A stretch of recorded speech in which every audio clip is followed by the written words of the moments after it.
bekerja dari tempat pengolahan sampah. Sebelumnya, perkenalkan nama saya Siva Fauzia. Nama saya Ratu Rifka Harahap. Nama saya Nuraida Mania. Nama saya Nanza Syafira Hidayat. Nama saya Anggi Siva Pramono. Nama saya Muhammad Jendal Fersya. Nama saya Sarul Maulana. Enjoy di video. Terima kasih. Assalamualaikum warahmatullahi wabarakatuh. Halo teman-teman semuanya, balik lagi sama saya Nuraida Mania. Di sini saya di RPTRA Pulau Indah sudah bersama dengan Ibu. Halo, saya Magda, pengelola RPTRA Pulau Indah. Kali ini kita akan mewawancarai beliau mengenai pengolahan limbah atau daur ulang yang dilakukan di Taman Belakang RPTRA Pulau Indah. Baik, langsung saja kita masuk ke pertanyaannya. Pertanyaan yang pertama, apa aja sih Ibu jenis sampah yang diolah di tempat ini? Oke, untuk jenis sampahnya kita ada dua macam yang diolah di sini. Ada yang organik seperti ini, dan ada juga yang anorganik, nantinya ada di sebelah sana.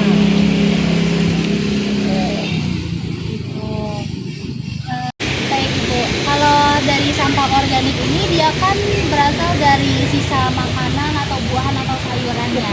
Nah, kira-kira butuh waktu berapa lama sih untuk mengolah ini sampai benar-benar menjadi pupuk? Oke, kalau di sini kebetulan kita membuatnya dalam bentuk pupuk organik cair, sehingga perlu difermentasi. Ya, ini membutuhkan cairan impor sama molase. Cuman kalau mau pakai yang secara tradisional bisa dikasih larutan gula merah seperti itu. Nah, untuk waktunya itu bisa memakan waktu antara 2 minggu sampai sebulan. Oke, kalau mau maksimal ya pastinya harus lebih lama lagi. Seperti itu. Jika nantinya dia sudah mencair, apa akan ada hewan atau dia bersih? Enggak, pastinya ada hewan, Kak. Ada hewan kayak belatung dari awalnya, karena dia kan mengalami proses pembusukan ya, dari karena ini sampahnya dari buah-buahan, berarti akan mengalami proses pembusukan, sehingga awalnya seperti belatung-belatung itu ada, pasti ada. Seperti itu. Baik, terima kasih. Ini kita lanjut ke pertanyaan kedua ya. Lanjut ke pertanyaan selanjutnya ya Ibu.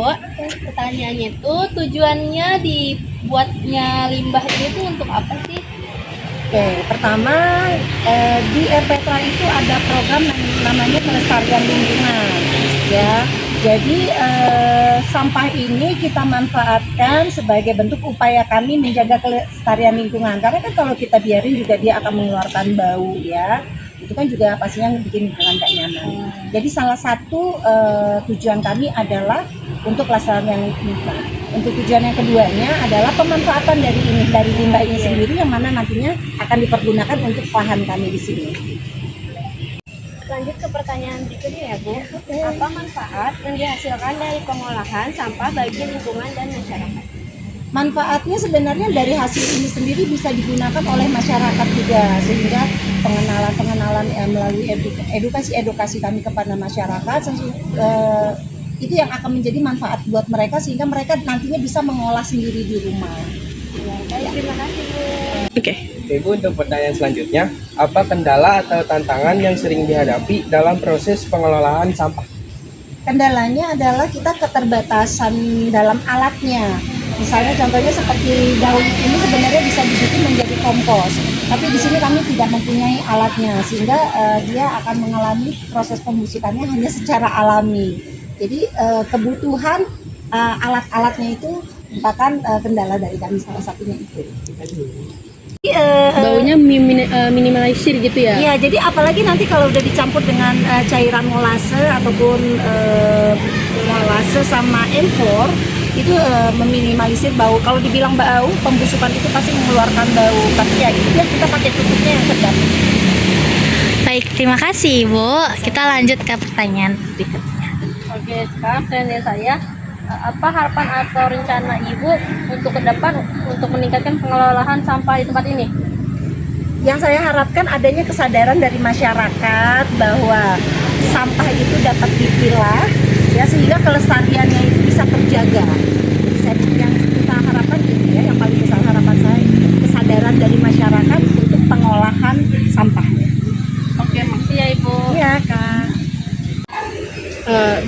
itu pertanyaan selanjutnya Ibu, bagaimana peran masyarakat dalam mendukung kegiatan pengolahan limbah di sini? Peran masyarakat di sini dengan tentunya ada dengan cara kami mengajak kerjasama pastinya, sehingga keterlibatan masyarakat itu dalam kelestarian lingkungan di sini itu memang ada ya, memang tercipta seperti itu. Untuk kendala kalau misalnya tuh kayak ada nggak sih sempat kayak sisi negatif dari masyarakat tuh yang bilang atau emang dari awal tuh sudah positif aja?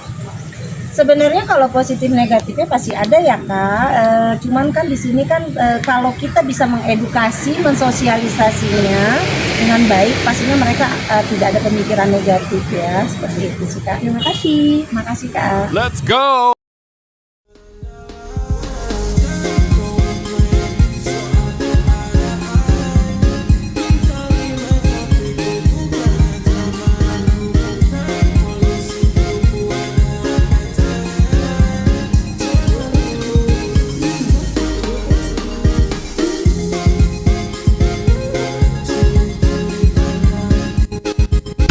Ini anorganiknya. Organik, jadi pengolahan dari limbah dari apa namanya galon bekas itu bisa dijadiin vodka. Tuh. Ih, lucu banget. Lucu Ini banget. adalah limbah anorganik yang kita olah seperti ini. Dan ini tuh biasanya digunain untuk pada saat tanaman sudah difermentasi atau bibit baru lagi, Bu? Jadi di sini kita pakainya untuk bibit baru. Jadi ketika bibit itu sudah siap untuk pindah tanam, kita akan masukkan medianya ke sini seperti itu. Ini juga nih. Ini iya Allah, lucu-lucu banget, Ibu. Ya. Lucu banget. Ini adalah salah satu contoh pengolahan sampah anorganik untuk dijadikan pot bekas teman-teman semua. Di sini ada yang gambarnya jerapah, ada yang gajah, bahkan ada yang panda dan berbagai macam lainnya. Sangat-sangat bermanfaat dan menarik banget pastinya. Dan dari hasil kita wawancara hari ini itu semua berada di R. Petra Pulau Indah, tepatnya ada di jalan mana, Ibu? Di Jalan Boulevard Raya RT 07 RW 18. Baik, di sini saya bersama teman-teman saya yang lain. Iya, kita akhirin wawancara hari ini. Nah, berdasarkan wawancara yang telah kami lakukan, dapat kami simpulkan bahwa pengolahan limbah merupakan proses yang sangat penting untuk menjaga kebersihan lingkungan dan kesehatan masyarakat. Limbah yang dihasilkan harus melalui beberapa tahap pengolahan, seperti penyaringan, pengendapan, dan pemurnian, agar tidak mencemari air dan tanah. Selain itu, pengolahan limbah yang baik juga dapat mengurangi dampak negatif terhadap ekosistem. Oleh karena itu, peran teknologi serta kesadaran masyarakat sangat dibutuhkan agar limbah dapat diolah dengan benar dan tidak membahayakan lingkungan sekitar.